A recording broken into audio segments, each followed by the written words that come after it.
dans cette activité, on va apprendre à faire la différence de deux nombres relatifs. Donc on a beaucoup travaillé sur la somme de deux nombres relatifs, on a des règles bien en place. Le but d'aujourd'hui, c'est de découvrir comment faire la différence de deux nombres relatifs, c'est-à-dire comment soustraire deux nombres relatifs. Alors pour commencer cette première partie ici, complète les égalités suivantes sans utiliser la calculatrice. Donc là, on se rend bien compte qu'il ne s'agit pas de soustraction, mais qu'il s'agit bien d'addition de nombres relatifs. Donc on a pratiqué ça pendant plusieurs exercices. Donc plus 2 plus 4, ça nous donne comme résultat plus 6. Plus 5 plus moins 12 qui l'emporte. Donc est-ce que j'ai plus gagné ou perdu? J'ai plus perdu, donc c'est le moins qui l'emporte. Et l'écart entre 5 et 12, il est de 7. Donc résultat ici, moins 7. Moins 5 plus moins 1, ils sont tous les deux de même signe, donc je le conserve ce signe. Et ensuite 5 plus 1, ça fait 6, donc ça fait moins 6. Plus 6 plus 21, ils sont tous les deux de même signe, positif, je garde ce signe plus. 6 plus 21, c'est 27, donc j'ai les résultats ici, rien de bien méchant. On passe à la deuxième question, donc c'est là que on va apprendre petit à petit à faire des soustractions de deux nombres relatifs. Complète les égalités suivantes en utilisant la calculatrice. Donc pour l'instant, simplement avec la calculatrice, on tape l'expression avec tout ce qui est dit, plus 2 avec les parenthèses, le moins, parenthèse, moins 4, on exécute ça, et donc ici on obtient comme réponse 6. Donc pour l'instant, on laisse la calculatrice faire le travail à notre place. Même chose ici pour le calcul B. Donc moins 5, je ferme la parenthèse, moins entre parenthèses, plus 1, je ferme la parenthèse. J'obtiens le résultat ici de moins 6. Ensuite, plus 5, je ferme la parenthèse, moins plus 12, je ferme la parenthèse. Résultat ici, moins 7. Le dernier, plus 6, je ferme la parenthèse, moins 21, je ferme la parenthèse et j'obtiens le résultat 27 ou plus 27. Ici, 6 ou plus 6. Voilà, donc ça, c'est pas nous qui avons fait l'effort, c'est la calculatrice, mais le but maintenant, c'est de comprendre ce que fait la calculatrice. Donc on nous dit dans la troisième question, compare les résultats obtenus aux questions 1 et 2, donc ces deux questions-là. Le plus 2 moins 4, c'est le calcul qui était demandé ici. On a trouvé au final plus 6. Ça, c'est le résultat final. Mais on se rend compte que ce plus 6, on l'avait aussi trouvé en réalisant le calcul suivant, plus 2 plus 4. Donc on voit bien que ça ressemble. Hein, les deux expressions se ressemblent, mais ce n'est pas tout à fait la même opération. Ici, c'était une soustraction à faire entre ces deux nombres. Ici, c'est une addition à faire entre ces deux nombres. Mais une chose est sûre, c'est que les deux donnent le résultat plus 6. On essaie de trouver quelque chose du même genre. Moins 5 moins plus 1, ce qui correspond à ce calcul-là. On a trouvé comme résultat final moins 6. Mais on voit bien que dans cette expression-là, avec des nombres assez ressemblants, à quelques signes près, on trouve aussi le résultat moins 6. Donc on peut écrire que moins 5 moins plus 1, ça nous donne la même chose que moins 5 plus moins 1. Pour celui-ci, qui correspond au calcul D, plus 5 moins plus 12, on a trouvé le résultat final moins 7. Si on regarde dans la première partie, voici un calcul qui nous a donné exactement le même résultat et qui ressemble à peu de choses près au calcul que l'on a fait dans la deuxième partie. Donc on écrit ici que cette expression ici et celle-ci nous donnent le même résultat, moins 7. Et pour finir, cette expression-là qui nous donne comme résultat plus 27, on voit bien que ça nous donne la même chose que l'expression qui était là. Donc on va écrire que ces deux expressions-là sont égales.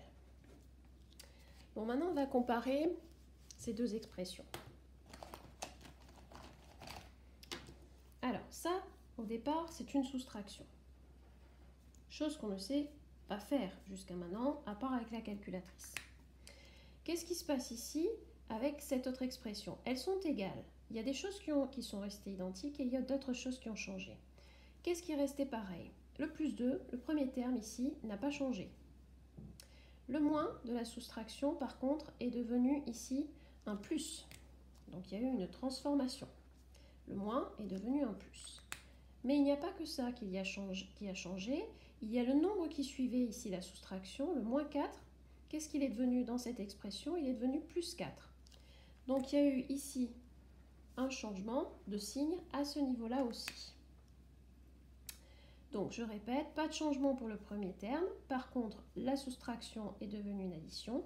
Et le nombre qui suivait la soustraction, c'est devenu son opposé, plus 4. Voyons pour le deuxième calcul. Donc on avait une soustraction. Voilà ce qu'elle est devenue. Donc si on compare, le premier terme, moins 5, n'a pas été changé. La soustraction qui était ici est devenue une addition. Et le nombre qui suivait ici, plus 1, voilà ce qu'il est devenu, moins 1. Donc son opposé. Plus 1, c'est devenu moins 1. Donc c'est le même principe sur les deux premiers calculs. Vérifions si c'est la même chose sur les suivants. Une soustraction ici.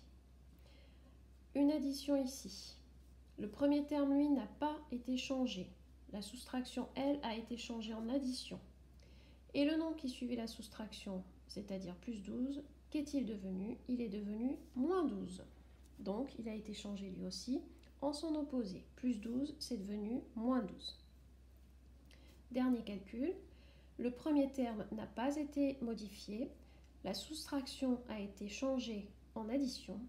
Et le terme qui suivait la soustraction, qui était moins 21, est devenu plus 21. Donc si on récapitule donc, sur ces 4 calculs-là, à chaque fois c'est la même technique. On a une soustraction à effectuer. On va faire ce qu'on appelle une transformation. Cette transformation consiste à faire la chose suivante. On garde absolument le premier terme, surtout on n'y touche pas. La soustraction devient une addition. Et le terme qui suivait la soustraction, on le change en son opposé. Et ce sera comme ça qu'on gérera toutes les soustractions. On sera obligé de faire le passage ici, la transformation obligatoire pour se retrouver dans une situation que l'on maîtrise parfaitement, c'est-à-dire une addition, et qui nous permet de faire les calculs sans difficulté.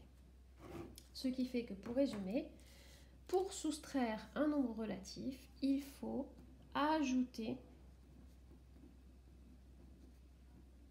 puisque la soustraction a été transformée en addition, donc il faut ajouter son opposé, puisque le nombre qui suivait la soustraction a été transformé en son opposé. Donc on applique cette méthode sur les derniers exemples ici. On transforme. À chaque fois que je vous parlerai de transformation, il faudra écrire cette étape-là. Donc, je surligne ici. Voilà les deux choses qu'il va falloir changer. Le moins 14, le premier terme, ne change pas. La soustraction devient une addition. Le nombre qui suivait la soustraction, c'était plus 1. Je le transforme, ça devient moins 1. J'ai donc à additionner moins 14 et moins 1. Moins 14 plus moins 1, ils sont le même signe, donc je conserve ce signe. Et 14 et 1, ça fait 15. Donc, dès que j'ai transformé ici, je n'ai plus de questions à me poser, je suis censée répondre sans aucune difficulté. Même chose ici, c'est bien une soustraction. Le signe d'après, il va falloir le changer aussi. Ça devient donc, après transformation, moins 32, on n'y touche pas, plus le moins 47, je prends son opposé, ça devient plus 47. Moins 32 plus 47, j'ai plus gagné. L'écart entre 47 et 32, il est de 15. Donc résultat, plus 15. Sur celle-ci, c'est bien une soustraction. Je vérifie quand même, on ne sait jamais. J'ai ici un plus 11 qui suit la soustraction. Je transforme, ça devient plus 7, plus moins 11. J'ai donc une addition, je sais parfaitement gérer. Est-ce que j'ai plus gagné ou perdu? J'ai plus perdu. Et combien? L'écart entre 11 et 7, qui est de 4. Donc réponse, moins 4. Sur le D, j'ai bien une soustraction. Le nombre qui suit la soustraction, c'est moins 15. La transformation nous donne donc moins 4 plus 15. L'opposé de moins 15, c'est plus 15. J'ai donc une addition, je sais faire. Est-ce que j'ai plus gagné ou perdu? J'ai plus gagné. Et l'écart entre 15 et 4, il est de 11. Les deux derniers, j'ai bien une soustraction. Après la soustraction, j'ai un plus 3. Ça devient donc plus 8, qu'on ne touche pas, plus l'opposé de plus 3, c'est moins 3. Plus 8 plus moins 3, j'ai plus gagné, donc son signe plus l'emporte. L'écart entre 8 et 3, il est de 5, donc réponse plus 5. Le dernier, c'est bien encore une soustraction. Je soustrais quel nombre? Je soustrais moins 7. Après transformation, cela devient moins 9 plus 7. J'ai bien donc une addition que je sais faire. Moins 9 plus 7 ne sont pas le même signe. J'ai plus perdu que ce que j'ai gagné, donc le signe moins l'emporte. L'écart entre 9 et 7, il est de 2, donc ça fait moins 2. Voilà, une fois que vous avez compris le procédé, donc vous avez une fiche d'exercice dans laquelle il faut s'exercer à faire justement cette étape-là de transformation et pour finir le calcul.